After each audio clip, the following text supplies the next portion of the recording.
The Joyful Friar podcast is made possible by the generous support of our friends. To support the podcast, please visit nathan-castle.com and donate today. Hello and welcome to this episode of the Joyful Friar podcast. I'm Father Nathan Castle, your host. This is the second of a consecutive podcasts that are coming from the island of Fayal in the Azores. And I'm here because my sister and brother-in-law live here, and so I'm with them in their natural habitat.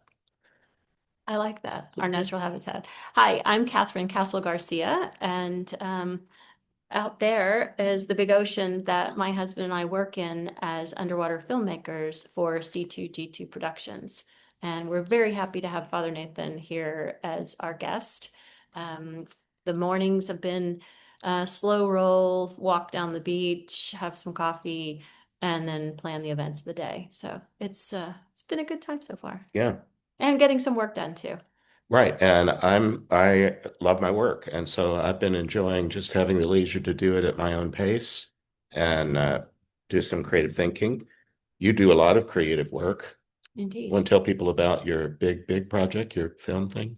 Well, it's official now. So my husband Guy and I are underwater filmmakers, and a couple years ago we started working on an IMAX film project that we have supplied footage to. The IMAX production is about the ocean at night. So our footage is appearing in the IMAX film, but just recently I auditioned to be the voice of the film. And I just learned that I've been awarded the narration contract. So I will actually be the voice of the IMAX Ocean at Night film that will be coming out probably early to mid 2027 on the giant screen. So it's pretty exciting. Isn't that fun? Yeah. Yeah. I had no idea. Yeah, well, this is a wild ride we're on. It is. Today, our theme, this is the Joyful Friar podcast, and my assistant Chantel said, while you're over there with Cathryn, why don't you two do a show together? Why don't you film an episode? And she suggested this topic, choosing joy every day, even when the world seems so heavy. So, Chantel, thank you for giving us that assignment, and don't edit this part of it out. Chantel doesn't like to be mentioned or noticed for anything, but suck it up for just this time. We're mentioning that this was your idea, and it's a good one. It's a great idea. So that's our theme, choosing joy every day when the world seems so heavy. So, ready, set, go. Well, the first thing I would say is everyone learn to scuba dive because we operate in neutral buoyancy. So when the world seems heavy, I go scuba diving and I defy gravity, and then it doesn't feel so heavy anymore. Guy was out the door this morning at, I think he left at 5:30 to do a scuba dive, a sunrise dive to film the mating habits of a particular type of flounder here that is set to be reproducing soon.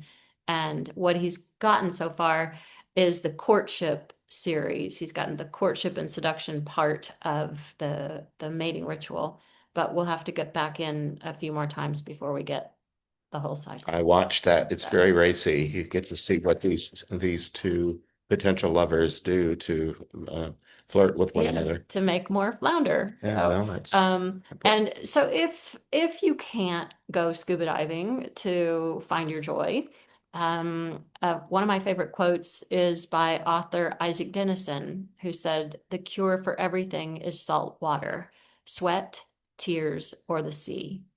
And I use a combination of all three of those things.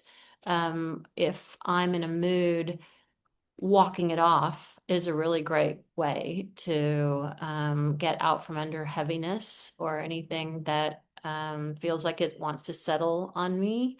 If I feel like there's strain on my shoulders, I just walk at a fast clip and shake my arms a little bit as I walk, and I walk it off. So the sweating part of that, get your heart rate up, get your oxygenation going, and walk it off. What's that author's name? Isaac Dennison.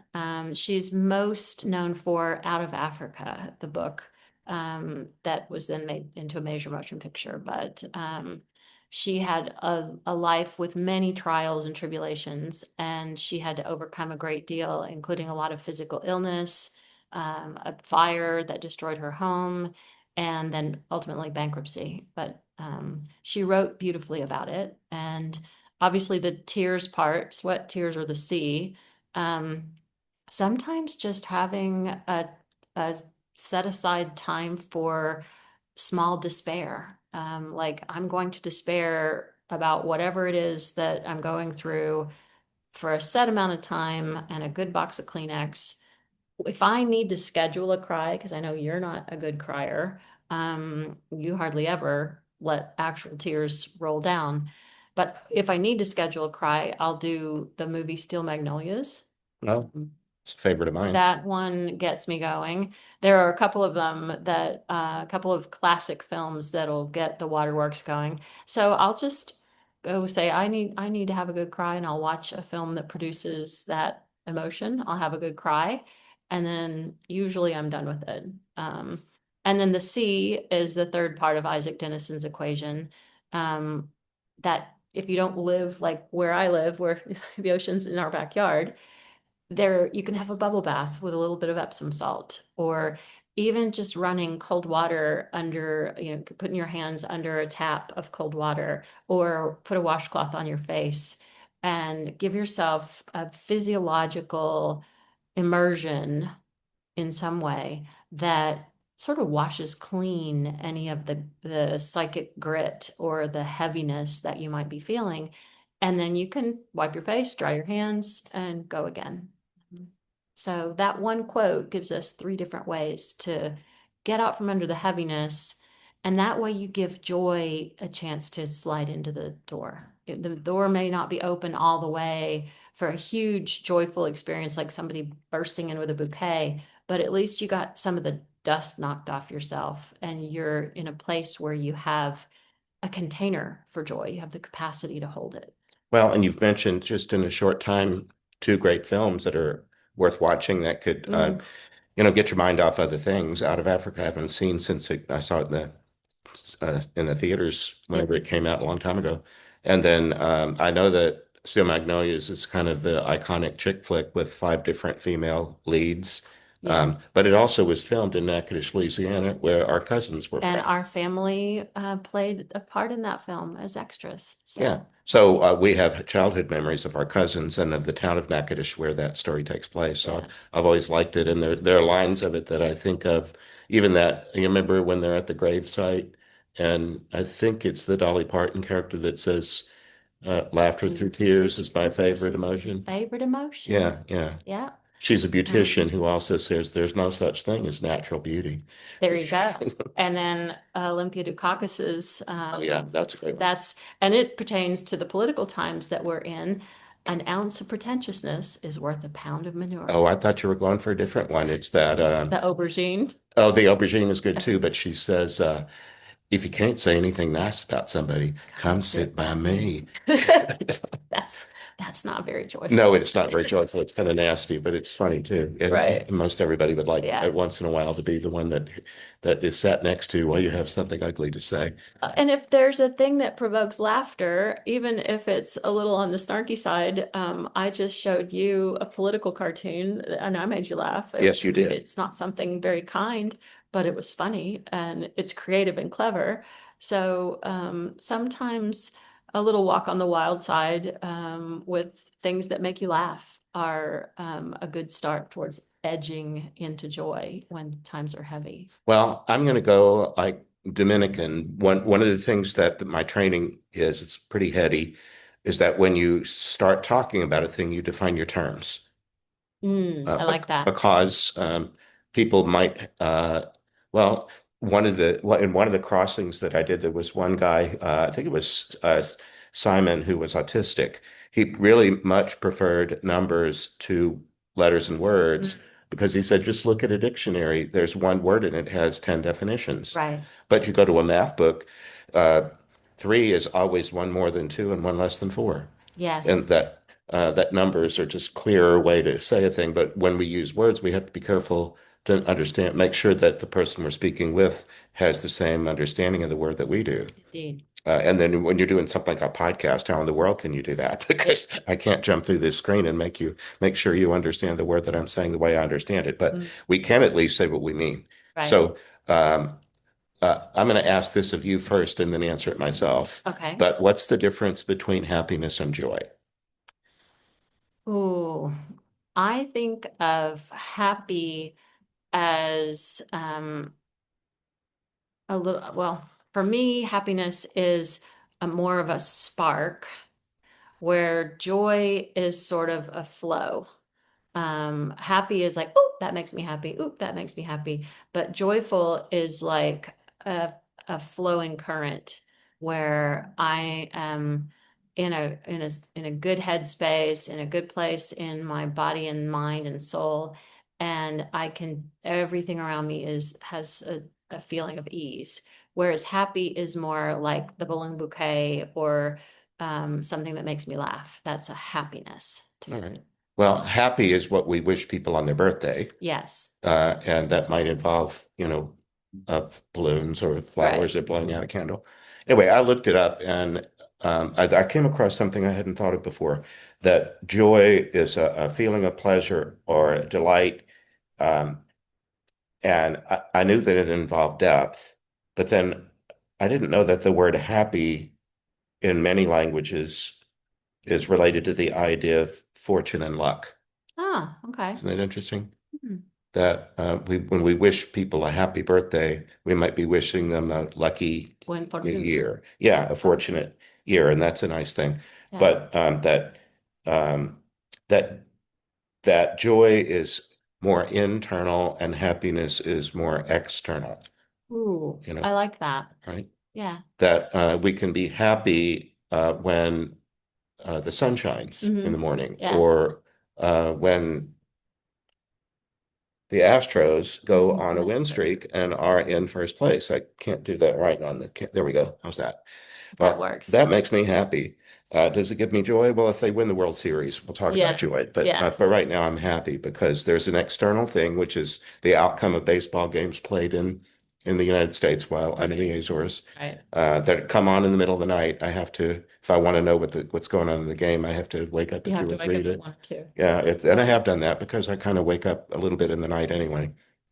But the idea that that happiness is dependent upon events outside of oneself. Hmm.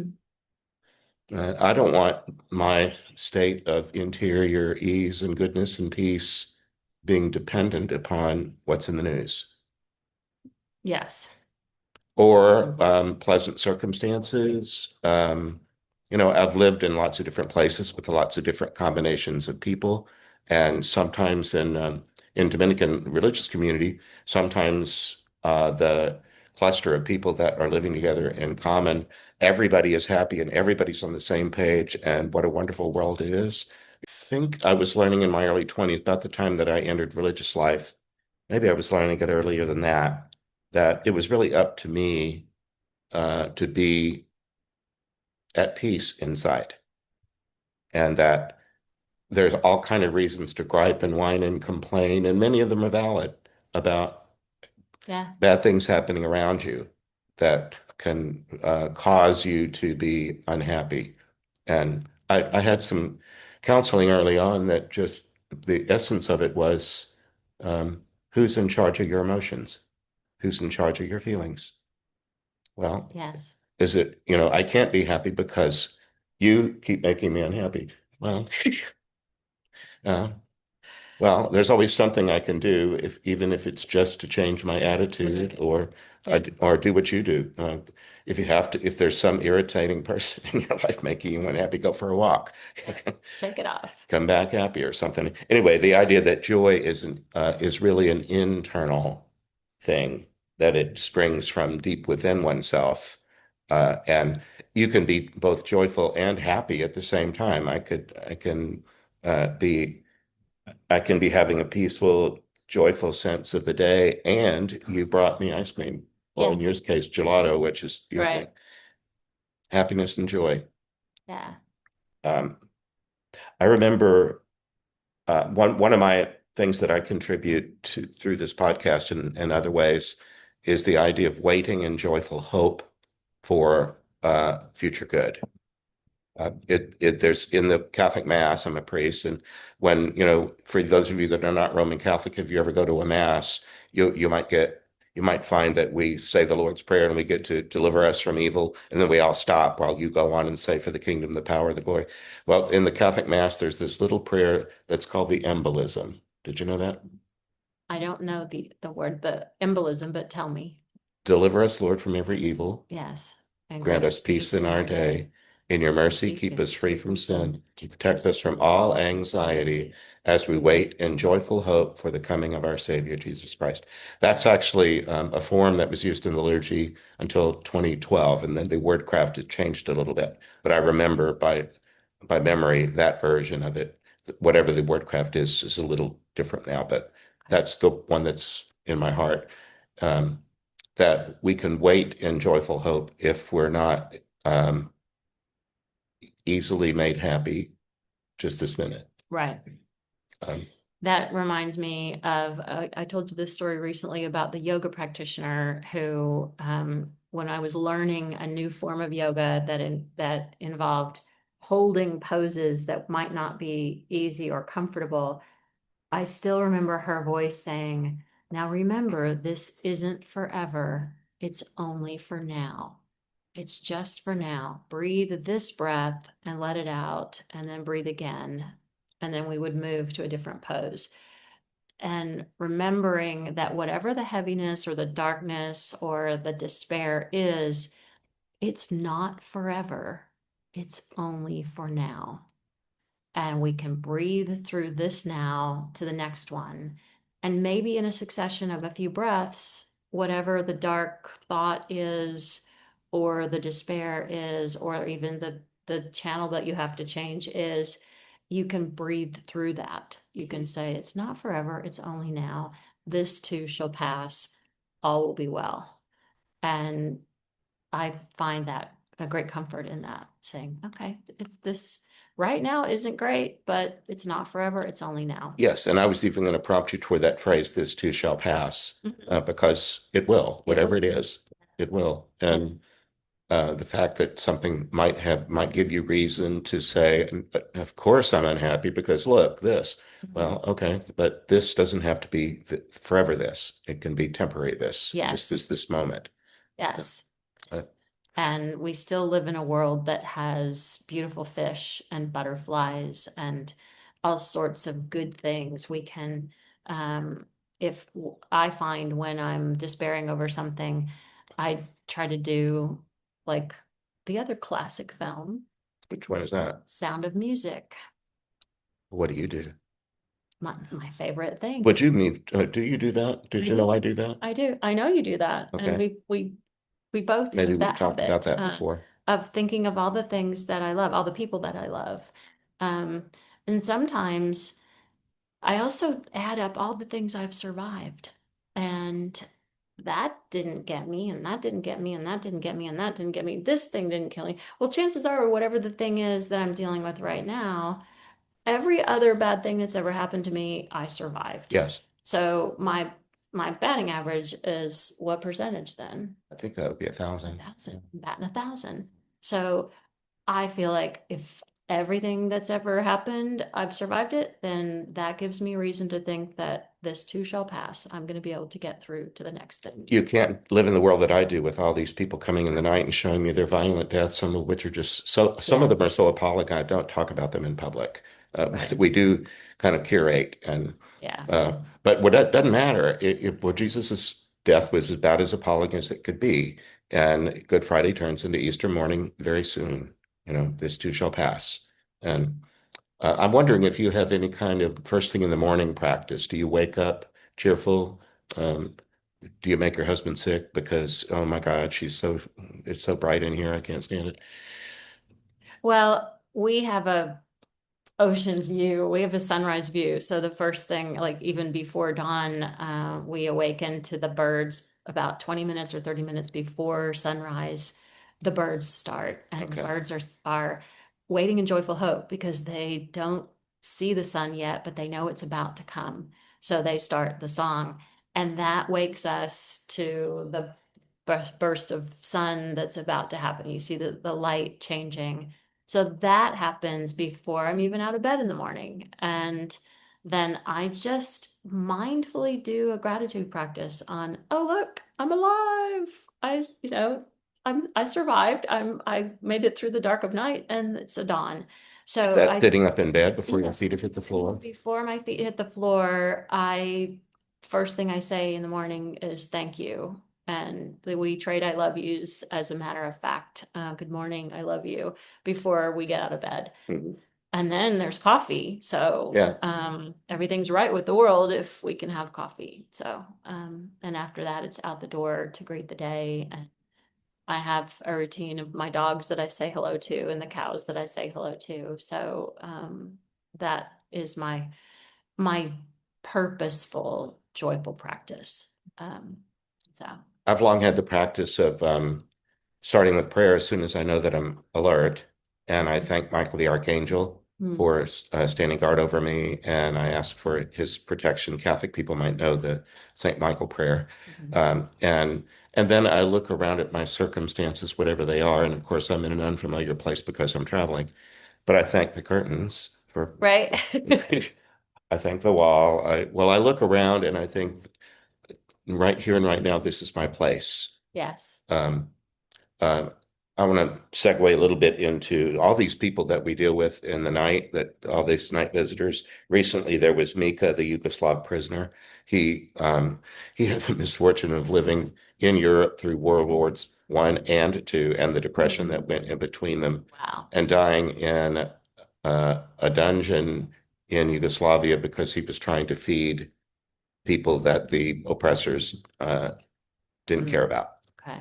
Um, and he chose more. And when he died, he said, in the afterlife, I was used to hiding and not letting people know who I was uh, or what know my business. So I chose more of that.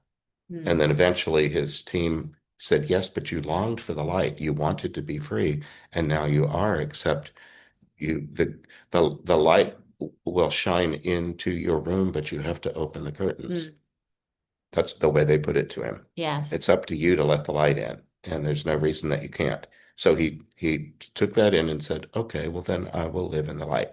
And, and then he said one of the lessons that he learned was, yeah, it kind of sucked that he was born on a continent that was about to go into cataclysms of spasms of violence that would last most of his life and actually take his life. Yeah. Uh, and that was too bad. But he said in the afterlife, they began uh, getting me out of my little hiding place and having me mix with other people. Mm, And one of the things they did was have me mix with people who also died in dungeons and other times and places. And he said that opened me up some because I felt so isolated because I was kept alone. And mm, and he said I wasn't as isolated when I started hearing other people's stories that were a little like mine. And then he said I got curious about them because they were from places I'd never visited and times I never lived in. And he came out of it by saying, now I know that I belong to every time and place. mm, That's an important insight, don't you think? yeah. So I would ask you, viewer and listener, do you think you belong to every time and place? Could you sit with that one? Because if you happen to be in a dungeon, if you happen to be in some place that gives you reason to be unhappy, can you think, well, yeah, but I belong to every time and place, not to just this specific spot. And I would add future me to that equation because sometimes when I'm discerning how to get through a problem, I ask what future me what is going to be able to look back on how I managed it. And sometime I'll ask future me to weigh in and what would future me do? She's the version of me that knows she got through this difficult moment or through this dark time. And I wonder if I could imagine how she did it and look to that for strength, that there's a future version of me that gets through this day or this week or this month or this trial. And that leans into quantum physics quite a lot, Yes. parallel universes. But there's some version of myself out there that is prepared to handle whatever is happening. So that's when I'd say, I want to make a future version of myself proud that I didn't react too strongly or say the mean thing that's percolating in my mind. I want future me to be able to look back on this and say, you did a great job handling that. Well, that I was introduced to that idea formally by Jean Houston. Right? Do you know Jean? She died recently, but she was 89 at the time of her death and was really a thought leader. She's very hard to describe in a title or two, Right. but she was living in Ashland, Oregon, and she was doing, I think she called them salons. They were Hmm. meetings of about a dozen people in her home for a weekend. And she had a lot of wisdom to impart, and a teammate that also did. And one of the ideas that I remember hearing from her in her home was about entelechy. Do you remember Mm. that? Do you know that Yeah. idea? Yes. It's a Greek word. En just means in, to be inside of. And telos is related to the word teleology. It means the ultimate end of a thing. It's its destiny, its fulfilled purpose, and that the Greeks had an idea of having coming to know one's entelechy. That is, why are you here at all? And where are you headed?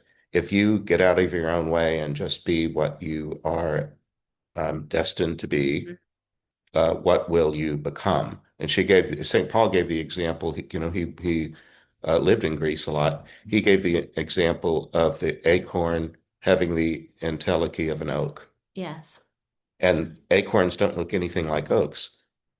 They're small and round, and oak trees are enormous. Yeah. But the one becomes the other if it has the circumstances and nothing gets thwarts it. But one becomes another. So I do something similar. Sometimes Mhm. I'll think in my ministry, what should I do next? Or how am I going to get this problem solved? Or, if you're ever sitting in front of a blank sheet of paper and you're trying to write, but you can't think of what to write, if you feel stymied, one of the things that I'll do is stop and pray. And I'll think, well, God, you already know my future. And I'll pray to my future self Mhm. in the body of Christ and say, I know that you solved this problem. How did you do it? Yes. If you put me here, then you must also have put me inside of me the knowledge to get where I'm going from here. Yes. So I trust that what I have is inside me, or it's coming to me. And that's where I also ask my guardian, like, do you have the GPS location of what we're going through? Like, where are we on the map of my life? Can you lead me out of this place where I need to be recalibrated, like recalculate, recalibrate, and put me on the path that I need to go on. Hmm. So that's a version of thinking future me and my future self out of a problem. But I also do something with heart of a child me because especially like I learned this trick, I taught myself this trick in an airport where the flight's delayed, flight's delayed, flight's delayed, it's mechanical, and now the crew timed out, and then we That just have happened to you recently. all the things. And I'm watching the grown-ups be like increasing anxiety and just frustration and anger. But then there's all these little kids that are just rolling around on the floor. Of the Like airport, and they there don't was a care. little kid, like, there are a whole bunch of little kids and they're just like, okay, well, we don't have to get on the plane yet. Let's run around. Let's eat snacks. And I reminded myself the heart of a child is still in me because I was born with this heart. And so I can shrink down to my child self and think, hey, what is there around that I can play with or entertain myself with or distract myself with that my heart of a child would enjoy? And that made me feel better. Well, and I know you well enough to know that that's not a solitary thing you would do. If you were in an airport lounge where everybody's angry, you'd go buy snacks and give them to strangers. You'd Well, that's true too, because I do tend to interject myself. If I see somebody that's not happy, I'm like, "Oh, here, I've got some more happy. You have some of mine." I've seen Yeah. that before. Yeah, have some of mine. But the heart of a child is still in me. So I can slide down the scale. I can go forward to future me and think of how future me, the superhero version of me gets out of it. Or I could go down the scale to heart of a child me and think of what would kid me do in this situation. Like today, I was out for a walk with my friend, and her toddler just sat down in a puddle of water and started splashing. And I waited to see what my friend was going to do. And she just smiled and said, as long as she doesn't put the water in her mouth, we're good. This is what freedom looks like. And I thought, oh. So instead of having a parent's reaction of, I know those were brand new shoes she just put on that baby, because we talked about the shoes and the shoes are soaking wet, and the kid was completely clean and now she's wet and full of Mhm. mud. But mama just said, this is what freedom looks like. And um, even when it's going to mean there's a lot to clean up later, she let her child enjoy having the heart of a child. And don't get worked up about water and a little bit of mud. Everything's going to come clean. And I just thought, wow, I'm going to take that scene from today and just enjoy it. And I'm so thankful that my friend didn't say, oh, you ruined your shoes, blah, blah. Yeah. She just smiled and said, that's what freedom looks Yeah, and if like. kids get parented that way over time, it follows them later. They remember being punished for just being spontaneous or whatever. I feel I was guilty. this close to sitting down in the mud puddle I with bet her. you. I thought that was it's going to be the next one. I almost did it, but then I thought, other things I got to do just right now. So I just stepped lightly on the edge of the water and danced a little bit and then split. So, Well, you remember our aunt, Sister Maximus. yes, I like to ask groups of people, how many in here have an aunt named Maximus? Anybody? right. How many? Nobody. You get a Nobody. prize. You get a really Nobody big but in our, prize. well, Yeah. she was Dominican and she took that name because it was as close as she could get to her father's name. Yeah. Um, he was not a baptized Christian, and she was praying for him to become one. Mhm. And she took his name when she entered at, I think, 18 or 19. Right. And anyway, she was known as Sister Maximus all the way till her death. And she taught first grade. And so she was really good at communicating to children. And so I remember her telling me when I was tiny, she said, now remember, little people have little problems. Big people have big problems. But while you're little, you can pray that when you're big, you can pray for a rainy day. Oh, Did you know that? no. I mean, a rainy day meant an unhappy day, a Mhm. sad day, a day when things aren't going your way, when there's a problem that Yeah. you're struggling with, that you can pray for a rainy day. And then when the bad day comes, the rainy day comes, whatever it is, you can say to God, well, remember, I prayed for the rainy day. Would you, she compared it to withdrawing from a bank. Can you ask God, would you please now release the prayers that I say for a rainy day? Saving them for a rainy day. Yeah, and I remember when our dad was dying, Mhm. I, um, I knew that would be a difficult day. That would be a rainy day. Although he was so ill, and Yeah. maybe some of you have been through the death of a loved one that's from a long lingering illness that by the time that actually the death actually arrives, it might be thought of as a mercy Yeah. and as a release. That was the case with him. That doesn't make it not death. It's still death. Right. It's still sad. But I remember being able to, um, look at his body. And I wasn't there the moment he died, but I was there within a half an hour or so, I think, Yeah. or whenever, however that all played out. Yeah. When I did get to see him after his death, I remember thinking, well, Lord, here's the rainy day. My dad is dead, has died. Would you give me joy? Uh, would you help me to be joyful that he's released from all this illness and that he's on to something better, whatever that is?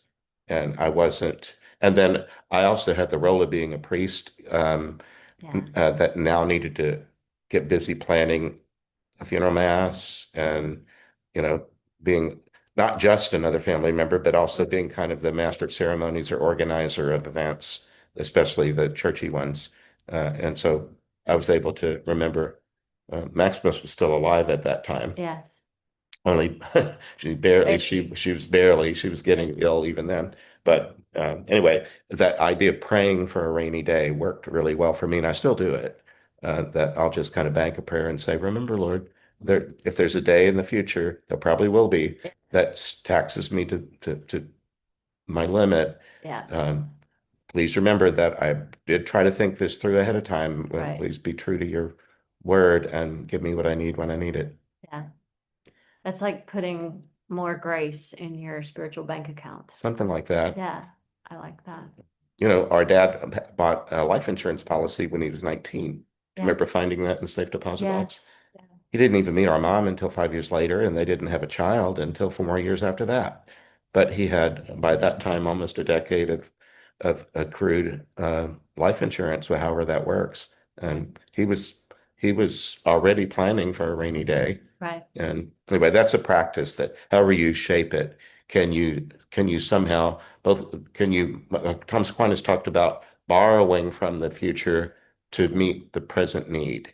Yeah. You know, you and I plan a lot. Yes. Well, that's borrowing from the future Yeah. because you're thinking ahead a week or a month or a year and saying, these are the things I need to do in order for these future events to unroll gracefully, but they're today's duty.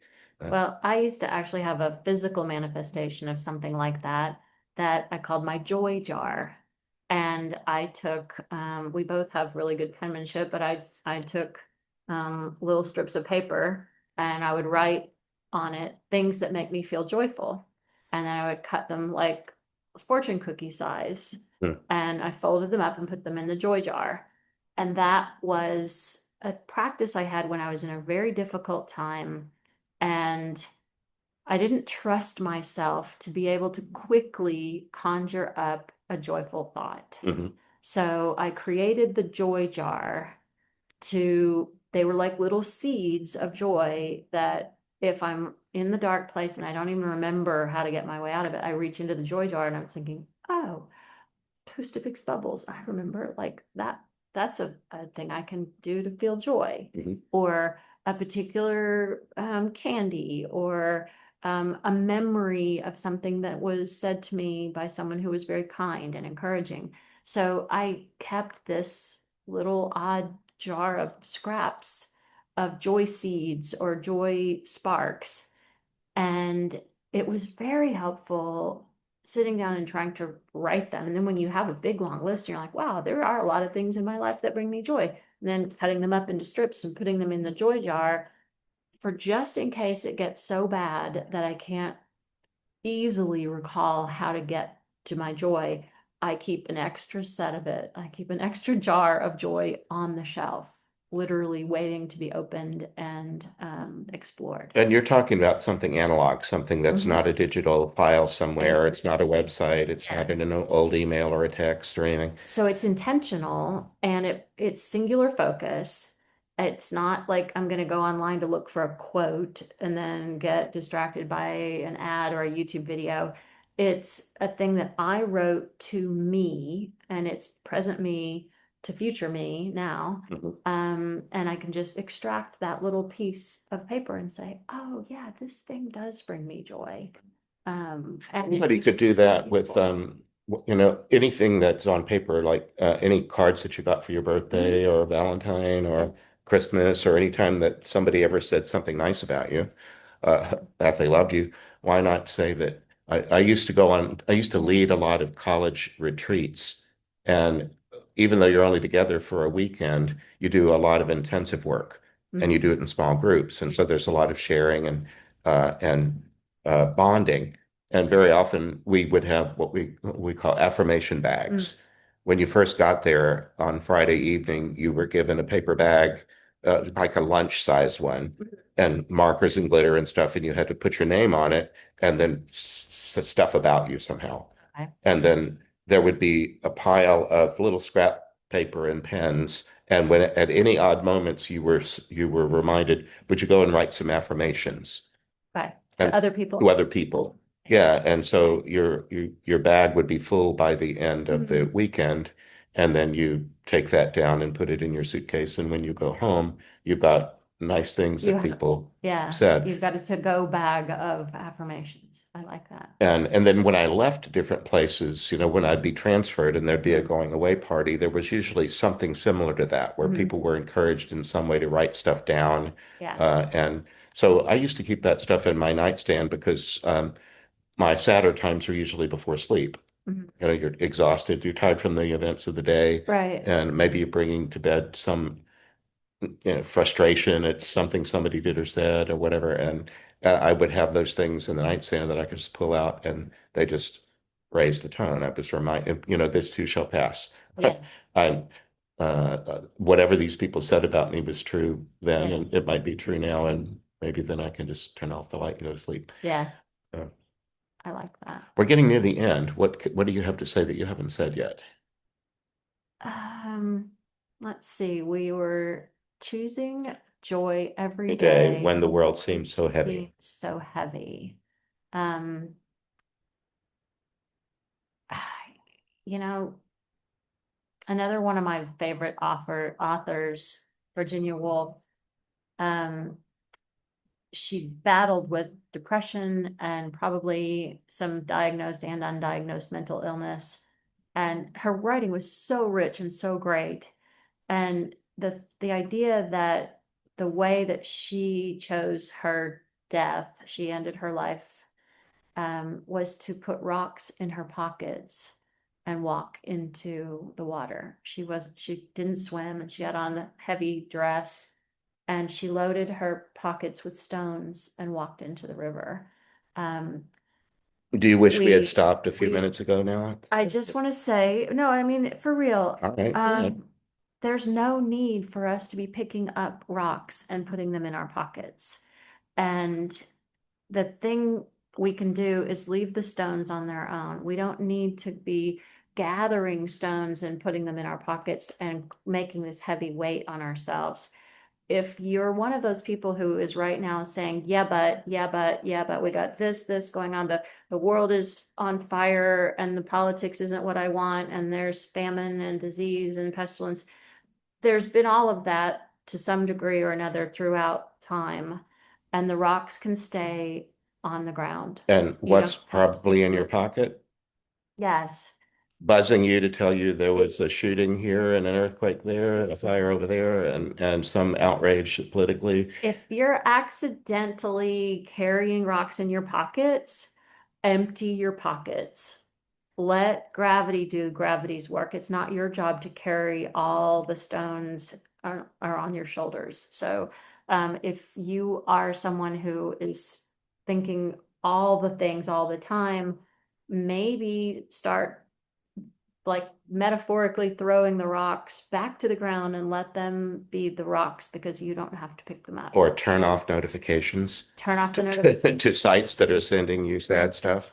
Imagine yourself more like part of the mosaic of a disco ball. And I want to leave with this little mention by an author that I like, Donna Ashworth is an artist and writer. It says the disco ball. You don't attract what you want, you attract what you are. So why don't you stop pretending to be poised and perfect and start showing up like the patchwork disco ball of mosaic broken sparkles that you are? Your messy life, stitched up at the seams with pure, unfiltered love, can shine on. So you can be one little square of broken mirror on the universal disco ball, and you can reflect light and cause little rainbow prisms to happen everywhere. You don't have to be perfect. You don't have to be whole. You just have to be a part of the universal disco ball of joy. And Okay. that's what I want you to think about. All right. So leave the rocks on the ground, just shine. Okay. How'd I do? Did I resurrect it? You didn't You like want me to rate you? that? Well, remember when What do you think? How did she do? you are my guest. You I I think you're my guest today. right? That's Um, true. So but no, I don't feel the need to rate you. okay, I good. just love you, and that's sufficient. go. Well, I love you right back. All right. So that's enough, don't you think? But let's do one more thing. Okay. What's the one more thing? Let's just show everybody what it looks like outside today. Because this is where we're coming to you live and loving you very much. But they couldn't see that well enough because of the glare. So Okay. now you've all been to the Azores with us. All right. Good. All right. So that's it. And the bell or the church bell just chimed. It's 3:30 here. 3:30, So yeah, time to go for a walk. yeah, we'll do something next. Awesome. All right. Well, again, that's this episode of the Joyful Friar podcast. I'm grateful that you spent the time with us. If you would like to be in touch with me, that's easily done through my website, nathan-castle.com. Do you have a contact thing, or you want to just do that through my website? If you want to reach out to me, it's Cathryn Castle at iCloud. It's Cathryn, same last name as his, Castle, Castle, at iCloud.com. And I promise I'll write you back. Okay, sweet. All right, that does it for this episode. I hope that you know that I pray for you regularly, and when I do, I pray for you to be joyful from the inside out, and I pray for the Holy Spirit to bring to awareness or solve the problem without your awareness. Anything in you where there might be dirt in the wound, or where there might be something inside you from your past that's stayed too long, lingering, somehow stealing your joy, that would go away. However, the Holy Spirit wants that to happen. I just want you to be joyful in your own way. That's why we call it the Joyful Friar. Okay. Amen. All right. So until next time, God bless you. Bless. Bye-bye. I hope you enjoyed this episode of the Joyful Friar. Please like, follow, and subscribe. You can visit me at nathan-castle.com. Send me a message by clicking the contact button. God bless. Have you ever had to do something so difficult that you had to deal with it in stages? Imagine dying suddenly with no forewarning, being in a car crash, a shooting, a drowning. You leave your body, but then what? How do you transition into the afterlife? For some, it flows all at once, but not for everybody. For some, the process of transitioning into the afterlife is interrupted. Maybe there's a need for rest or for learning, or maybe just the chance to adjust to such an abrupt experience. I'm Father Nathan Castle. I'm a Catholic priest. About 23 years ago, the Holy Spirit began to send me people who had died traumatically. They entered my dreams during sleep, showing me what had happened to them and asking for help. They had died and moved on, sort of, but they'd come to a moment where it was time to complete the crossing. With the help of the angels and saints and earthly prayer partners, we've assisted more than 300 souls as they complete their crossing. You can read about it in my book series. Afterlife Interrupted books are available on Amazon. You can also learn more by visiting my website, nathan-castle.com. God bless you.